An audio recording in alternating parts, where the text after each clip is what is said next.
Mars media நேயர்களுக்கும் அன்பர்களுக்கும் இந்த நாள் இனிய நாளாக அமைய எல்லாம் வல்ல இறைவனை பிரார்த்திக்கின்றோம். இந்த சேனல் உங்களுக்கு பிடிச்சிருந்தா மறக்காம சப்ஸ்கிரைப் பண்ணுங்க, ஷேர் பண்ணுங்க, லைக் பண்ணுங்க, கமெண்ட் பண்ணுங்க. சுய உதவிக்குழு பான் கார்டுகளுக்கு மார்ஸ் மீடியா நேயர்கள் எல்லாருக்கும் ஜோதிட குருஜியின் இனிய வணக்கங்கள். இந்த பதிவில் நம்ம என்ன பார்க்க போகிறோம் அப்படின்னா 2024 ஆண்டு மார்ச் மாத ராசி பலன். அதுக்கு முதல்ல மார்ச் மாதத்தில் என்னென்ன பண்டிகைகள் இதெல்லாம் வருதுங்கிறத பற்றி பார்ப்போம். மார்ச் மாதம் 8ஆம் தேதி மகா சிவராத்திரி, ரொம்ப விசேஷமான ஒரு நாள். ஏன்னா எல்லா சிவராத்திரியை விட இந்த சிவராத்திரி உச்சிதம், பெரிய சிவராத்திரின்னு சொல்லக்கூடியது. அந்த வகையில் இந்த மகா சிவராத்திரி அன்னைக்கு சிவபெருமான் கோயிலுக்கு போயிட்டு எம்பெருமான் சிவபெருமானையும் பார்வதி தேவியும், அதாவது அங்கே இருக்கிற அம்பாள், அது என்ன நாமகரணமாக இருந்தாலும் பரவாயில்ல, அம்பாளையும் வணங்கிட்டு அன்னைக்கு பொழுது விரதம் இருக்கிறது ரொம்ப விசேஷம். அந்த நாள் ஃபுல்லாக அபிஷேகம் ஆராதனை நடந்துட்டு இருக்கும் கோவிலில், ரொம்ப விசேஷம். எல்லா சிவன் கோயில்லையும் இருக்கும். ஆகவே மார்ச் 8ஆம் தேதி சிவாலயம் போய் இந்த சிவராத்திரி அன்னைக்கு எம்பெருமான் சிவபெருமானையும் நந்தீஸ்வரரையும் நீங்கள் வணங்குறது ரொம்ப விசேஷமான பலன்களை உங்களுக்கு கொடுக்கும். அதே சமயம் மார்ச் மாதம் 14ஆம் தேதி காரடையா நோன்பு. காரடையா நோன்புங்கிறது இந்த சாவித்திரி விரதம், ரொம்ப விசேஷம். உங்களுக்கெல்லாம் நிறைய பேருக்கு தெரியும் சத்தியவான் சாவித்திரி. அந்த கதை தனி கதை. அதாவது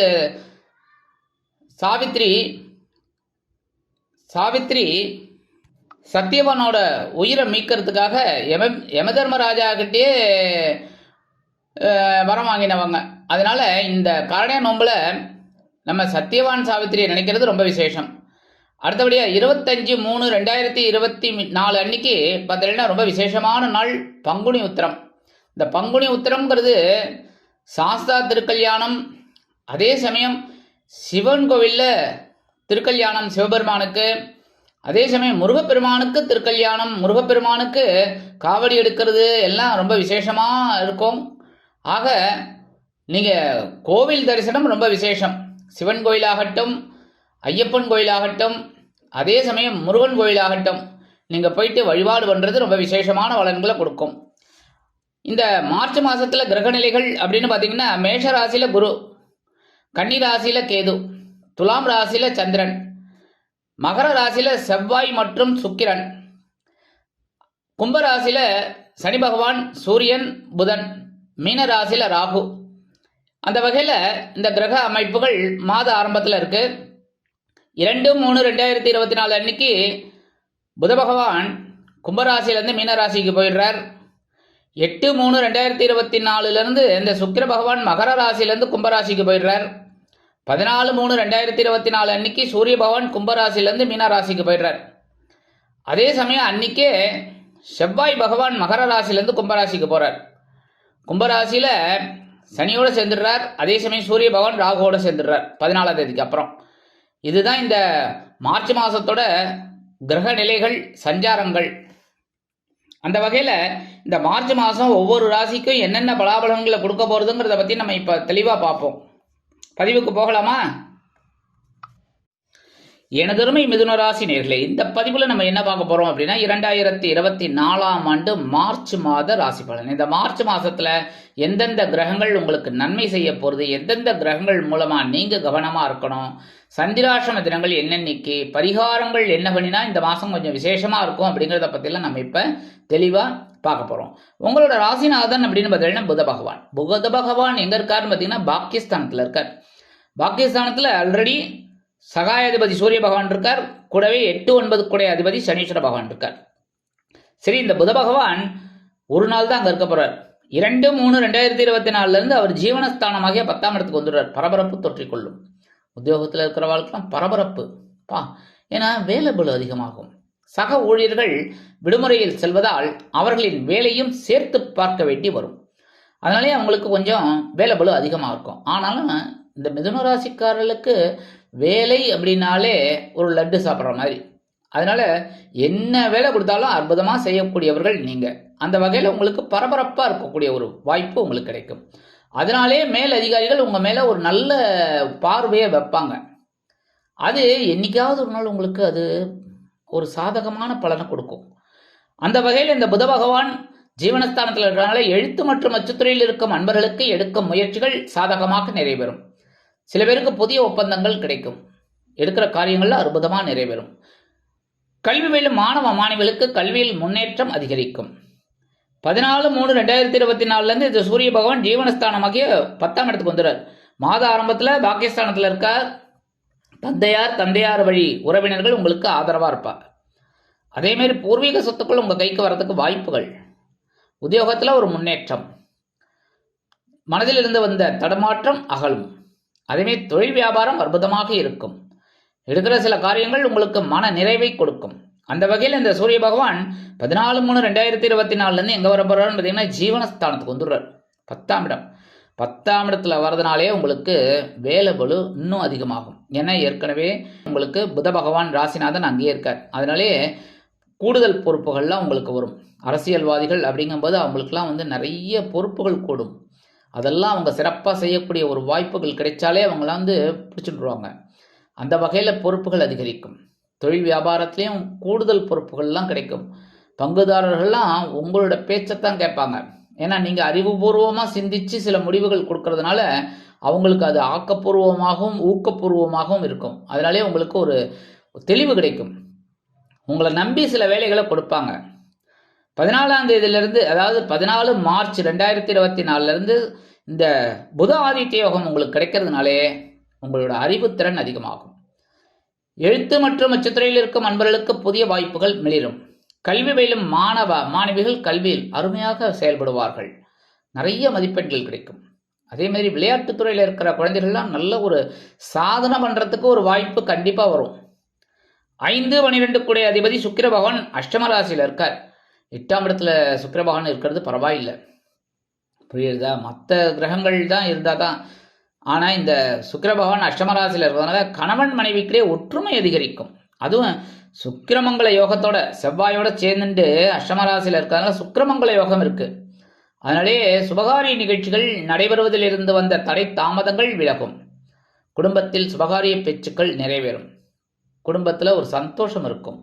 மனசுலேயும் ஒரு சந்தோஷம் இருக்கும். கணவன் மனைவிக்கிலே இருந்து வந்த பிரச்சனைகள்லாம் கொஞ்சம் குறையும். சில பேருக்கு பார்த்தீங்கன்னா குழந்தைகளின் மூலம் சில மனக்குழப்பங்கள் இருந்தது, அதெல்லாம் விலகும். சில பேருக்கு எதிர்பாராத வெளியூர் அல்லது வெளிநாட்டு பயணங்கள் ஏற்படலாம்.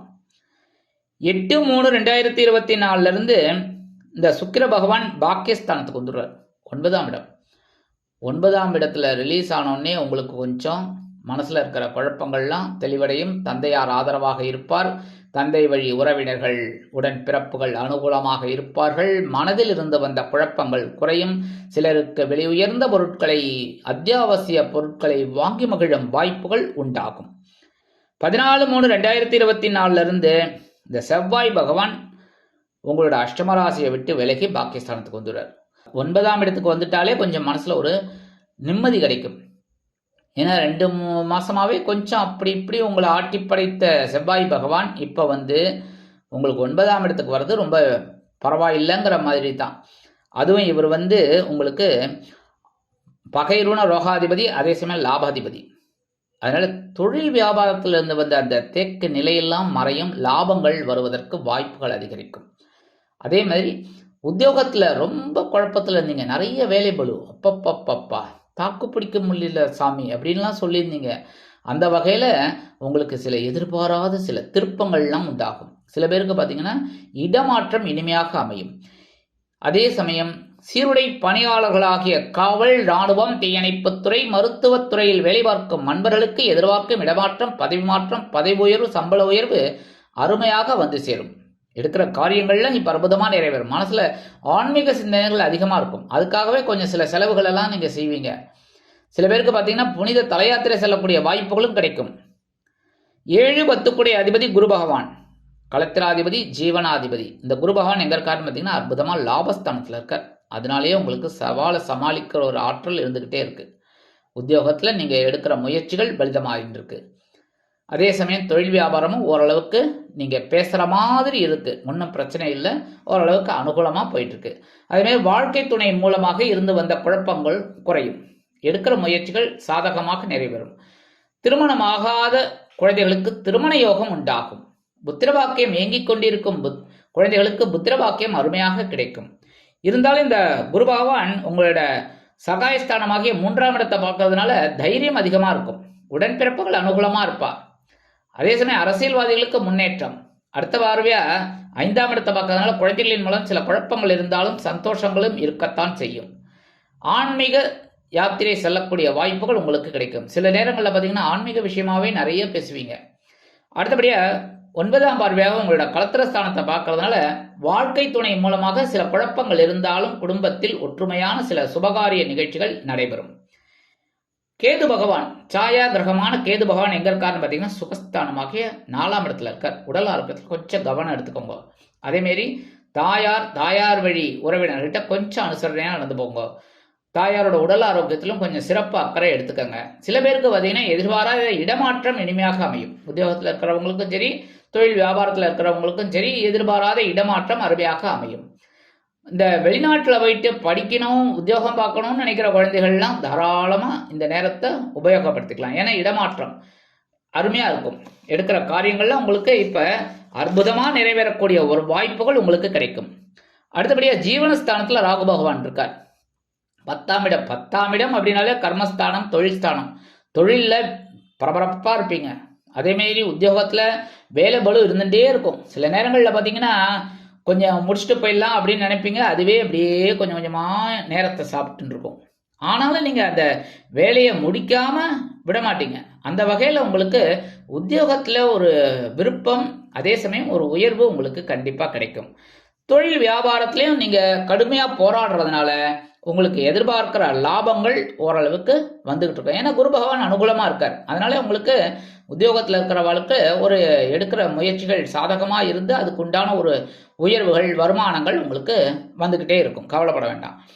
14/3/2024 இந்த ராகு பகவானோட சூரிய பகவான் சேர்ந்துடுறார். அவங்க 2 பேரும் சேர்ந்துட்டாலே கொஞ்சம் பிரச்சனைகள் தலை தூக்கலாம். உடல் ஆரோக்கியத்தில் கொஞ்சம் கவனம் எடுத்துக்கோங்க.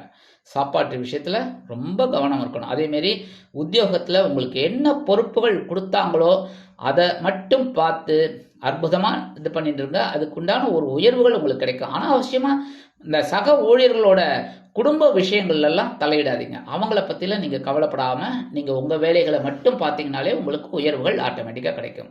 அதேமாரி தொழில் வியாபாரத்துலேயும் கூட்டாளிகளோட தனிப்பட்ட பர்சனல் விஷயங்கள் எல்லாம் பற்றி பேச வேண்டாம். அக்கம் பக்கத்தில் இருக்கிறவங்களையும் கொஞ்சம் அனுசரித்து போகிறது நல்லதுங்க. எடுக்கிற எந்த காரியத்துலையுமே கொஞ்சம் ஸ்ரத்தை எடுத்துக்கிறது ரொம்ப விசேஷம். முக்கியமாக வாகன பயணம் அப்படிங்கும்போது ரொம்ப கவனமாக இருக்கணும். அதுவும் இரவு நேர வாகன பயணம் அப்படிங்கும்போது ரொம்ப கன்சிடர் பண்ணி அதை கரெக்டாக மெயின்டைன் பண்ணுறது ரொம்ப நல்லதுங்க. அதெல்லாம் உங்களுக்கு ஒரு சிறப்பான ஒரு வாழ்க்கையை கொடுக்கும்.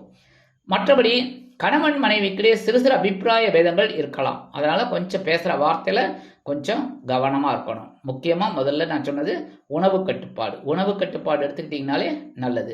மற்றபடி எல்லா விஷயங்களையுமே கொஞ்சம் யோசித்து முடிவெடுக்கிறது உச்சிதமான பலன்களை உங்களுக்கு கண்டிப்பாக கொடுக்கும். சரி, சந்திராசிரம தினங்கள் என்னென்னைக்கு பார்த்தீங்கன்னா 7/3/2024, 8/3/2024 இந்த 2 தினங்களில் நீங்கள் எச்சரிக்கையாகவும் பொறுமையாகவும் நிதானமாகவும் கவனமாகவும் நடந்து கொண்டீர்கள் என்றால் கண்டிப்பாக நன்மைகள் இரட்டிப்பாகும். பரிகாரமாக என்ன பண்ணணும் அப்படின்னா, இந்த சந்திராசிரம தினத்தன்னைக்கு பக்கத்தில் இருக்கிற கோயிலுக்கு போயிட்டு என் பெருமான் விநாயக பெருமானுக்கு அருகம்புல் சாற்றி வழிபாடு பண்ணிட்டு வாங்கோ. கண்டிப்பாக மனசில் இருக்கிற குறைகள் தீரும். சந்திராசிரம தினங்களினால் வரக்கூடிய சங்கடங்கள், சிரமங்கள் சற்று குறையும். பரிகாரமாக என்ன பண்ணினா ரொம்ப விசேஷம் அப்படின்னா, கண்டிப்பாக பக்கத்தில் இருக்கிற பெருமாள் கோயிலுக்கு போயிட்டு வாங்கோ. புதன்கிழமை போகிறது ரொம்ப விசேஷம். தினந்தோறும் போக முடிஞ்சால் ரொம்ப சூப்பர். போக முடியல அப்படின்னா கண்டிப்பாக புதன்கிழமை போயிட்டு பெருமாளையும் தாயாரையும் சேவிச்சுட்டு துளசி மாலை அணிவிச்சுட்டு வாங்கோ. கண்டிப்பாக மனசில் இருக்கிற குறைகள் தீரும். அடுத்தபடியாக இந்த சர்ப கிரகங்கள் ராகு கேது அப்படிங்கிறதுனால நீங்கள் புற்றுக்கோயில் போயிட்டு வர்றது ரொம்ப விசேஷம். இந்த புற்றுக்கோயில் போயிட்டு அம்பாள் தரிசனம் பண்ணுறது ரொம்ப விசேஷம். செவ்வாய்க்கிழமை, வெள்ளிக்கிழமை, ஞாயிற்றுக்கிழமை இந்த 3 நாளும் போகிறது ரொம்ப விசேஷம். அதனால மனசில் இருக்கிற குறைகள் தீரும். உங்களுக்கு ஒரு பிரச்சனைக்கு உண்டான ஒரு வழி கிடைக்கும். அந்த தீர்வு அது எப்படி அப்படின்னா, நீங்கள் போனால் தான் அம்பாள் வழிபாடு தான்.